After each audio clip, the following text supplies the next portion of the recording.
तो भाई लोग, कोरियन फिल्मों का लेवल ही अलग है। मतलब डर और थ्रिल को मिला के जो धुलाई करते हैं ना, बंदा कुर्सी से उठा ही नहीं पाता। सोच के देखो, लड़की अभी अभी मरी है और कातिल अभी भी रूम में मौजूद। अब यहीं से शुरू होता है असली खतरा। उसकी रूममेट बाथरूम के पीछे पड़ी हुई मिलती है। पहली नजर में लगा, हाँ भाई, तल्ली हुई पड़ी है, दारू ज्यादा हो गई होगी। लेकिन जैसे ही धक्का दिया, ओ भाई, पता चला कि उसको भी ठोक दिया गया है। अब एक छोटा सा डिटेल जो लोग मिस कर देते हैं। जब बंदा हद से ज्यादा डर जाता है तो वो चीख चिल्ला ही नहीं पाता। दिमाग बोलता है पुलिस बुला, शरीर बोलता है भाई मैं तो ऑफलाइन हूं। और तभी बाथरूम से वही कातिल फिर बाहर आ जाता है। लड़की को पकड़कर दीवार में ऐसे पटका कि धड़ाम की आवाज बाहर तक पहुंच गई। मकान मालिक जाग गया, पर उसको लगा कोई बड़ी बात नहीं। लड़की दरवाजा खोल के मदद बुलाना चाहती थी, लेकिन अगली बार का धक्का इतना जोरदार था कि वहीं बेहोश हो गई। अब मकान मालिक बोला, चलो देख ही लेते हैं। चाबी लगाई, लेकिन दूसरे किराएदारों ने रोक दिया। ओ भाई, आधी रात को लड़की के कमरे में घुसना सही है क्या? बेचारा वापस चला गया। लेकिन इसी वजह से गड़बड़ और बढ़ गई। कातिल ने लड़की को मारने के बजाय उसको बाथरूम में घसीट लिया। असल में उसकी प्लानिंग कुछ और थी। रूममेट को मारा सिर्फ इसलिए कि लड़की को अगवा कर सके और उसके साथ गंदी हरकतें कर पाए। अब अगले दिन का सीन। मकान मालिक देखता है कि कोई खुलेआम दरवाजा तोड़ने की कोशिश कर रहा है। पकड़ने गया तो कातिल ने एक ही डंडे में उसको बेहोश कर दिया। असल में उस इलाके में पहले ही 2 बूढ़े मारे जा चुके थे और मकान मालिक की वैसे भी इमेज खराब थी। हर वक्त किराया मांगने वाला, लोग उससे नफरत करते थे। तभी एंट्री होती है राहुल नाम के पुलिस वाले की। उसने गुंडों को भगाया और पूछा, दरवाजा क्यों तोड़ रहा था भाई? लड़का बोला, गर्लफ्रेंड से कांटेक्ट नहीं हो रहा था, देखना था घर पे है या नहीं। अब तक किसी को पता नहीं था कि शिवानी मतलब उस लड़की को अगवा कर लिया गया है। दोनों लोग घर पहुंचे तो बाथरूम साफ सुथरा, लेकिन एक कोना पलटते ही खून और दांत मिले। राहुल के रोंगटे खड़े हो गए। खून का ट्रैक पकड़ते पकड़ते जब फ्रिज खोला, ओ भाई, अंदर सुनहरे बाल, ऊपर सिर और नीचे पूरा शरीर छुपा हुआ। अब बड़ा सवाल, शिवानी कहाँ है? मकान मालिक बोला, पुलिस बुलाते हैं। राहुल बोला, नहीं, अगर कातिल ने उसको जिंदा छोड़ा है तो जरूर कोई और गंदा मकसद होगा। पुलिस आते ही कातिल शिवानी उसको ठोक देगा। मकान मालिक पहले किराएदारों के लिए कभी इमोशनल नहीं हुआ था, लेकिन शिवानी उस पर भरोसा करती थी, दादाजी जैसा मानती थी। वो भरोसा ही अब उसके दिल को पिघला गया। लेकिन यहीं पे असली ट्विस्ट। ये जो पुलिस वाला राहुल है, असल में वो पुराने किराएदार ओल्ड चोई का साथी था। 30 साल पहले भी ऐसे ही कत्ल हुए थे। 3 बूढ़े मारे गए थे और फिर लड़कियों पर हमला।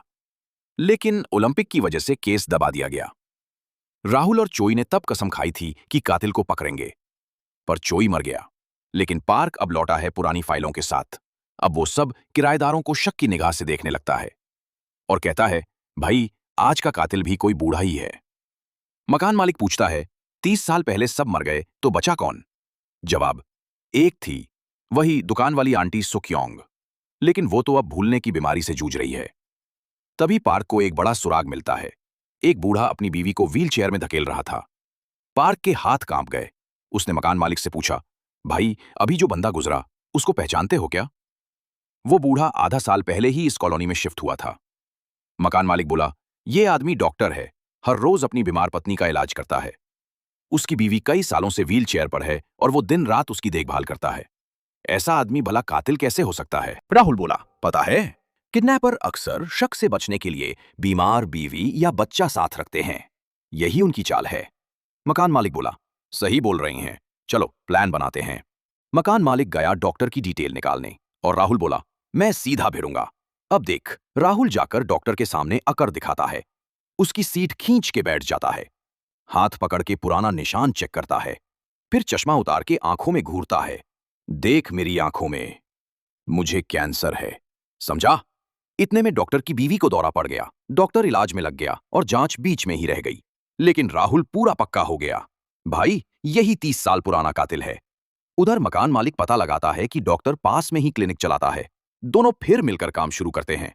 राहुल डॉक्टर पे नजर रखता है। मकान मालिक चोरी छिपे क्लिनिक में घुसता है, पर अंदर कुछ नहीं मिलता, बस डॉक्टर की बीमार बीवी। तभी पार्क को गुंडे घेर लेते हैं। पार्क ने सबकी धुलाई कर दी, लेकिन एक ने पीछे से चाकू ठोंक दिया। उधर डॉक्टर ने मकान मालिक को पकड़ लिया, लेकिन तभी घायल अवस्था में राहुल आ गया। हाथ में गन थी। फिर दोनों गोदाम में घुसे। अंदर मिला बस खसखस का माल। पोस्ट। डॉक्टर बोला, बीवी की दवाई के लिए है। सबको लगा शायद गलत आदमी पे शक कर लिया, लेकिन राहुल पागल हो गया।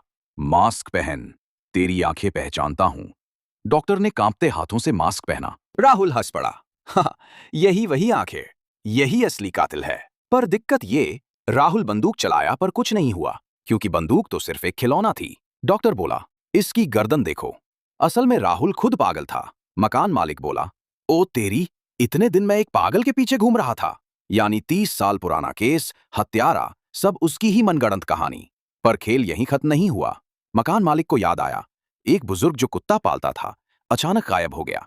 लाश नहीं मिली थी। जब खोजने गया तो सच में उसकी हत्या हो चुकी थी। कुत्ते को भी चाकू मारा गया था। कुत्ते के मुंह से कैमोफ्लॉज पैंट का टुकड़ा निकला। अब मकान मालिक को समझ आया कि असली कातिल कौन है। इसी बीच एक पुलिस वाला आ गया। उसने मकान मालिक को ही कातिल समझ लिया। मकान मालिक चिल्लाया, ओ भाई, गिरफ्तार करने से पहले ये दराज खोल, ये जगह देख। असली कातिल इस घर का मालिक है। सबूत देखकर फर्जी पुलिस मान गया। दोनों मिलकर कातिल के जी पीछे दौड़े। कातिल भागा, मकान मालिक पीछे पीछे। अचानक एक कार आई और उसको कुचल दिया। असलियत खुली। 3 बूढ़ों का कातिल वही था। उसने ओल्ड चोई को भी मारा था और शिवानी ने उसे देख लिया था। वो उसको भी ठोकना चाहता था, लेकिन कमरे में जो नजारा देखा वही डर गया। अब असली ट्विस्ट, जो कार से कुचलने वाला ड्राइवर था वही असली कातिल निकला। उसने इसको मार के सबूत साफ करना चाहा।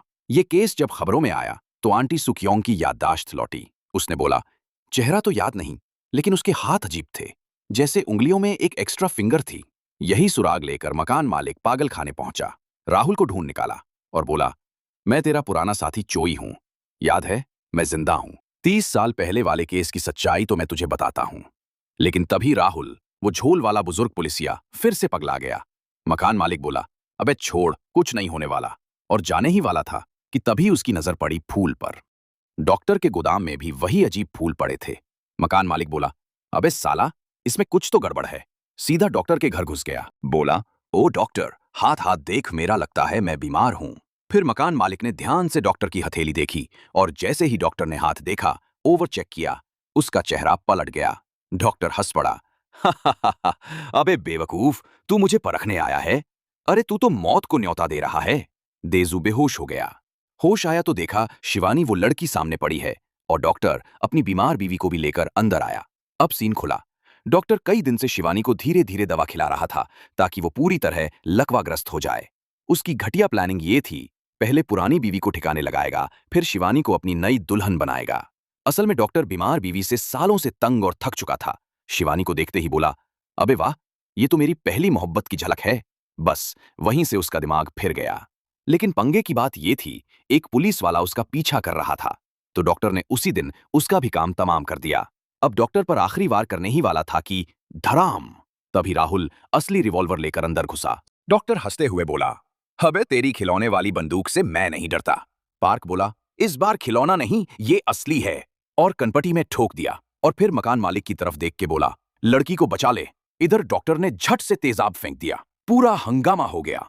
मारकाट, धक्का मुक्की, पूरा पागलपन। आखिरकार पार्क और मकान मालिक दोनों ने मिलकर उस खूनी डॉक्टर को काबू कर ही लिया और पुलिस के हवाले कर दिया। शिवानी की जान बच चुकी थी, और ऐसे इस खौफनाक केस का एंड हुआ। कोरियन मूवी होती ही जबरदस्त है। ट्विस्ट तो भर भर के रहता है। तो आप किस जगह से ये वीडियो देख रहे हो, कमेंट जरूर करना। और हाँ, लाइक और सब्सक्राइब करने में कोई ट्विस्ट मत क्रिएट करो, तुरंत कर दो। ऐसी हार्ड स्टोरीज वीडियो का डोज हर रोज मिलता रहेगा।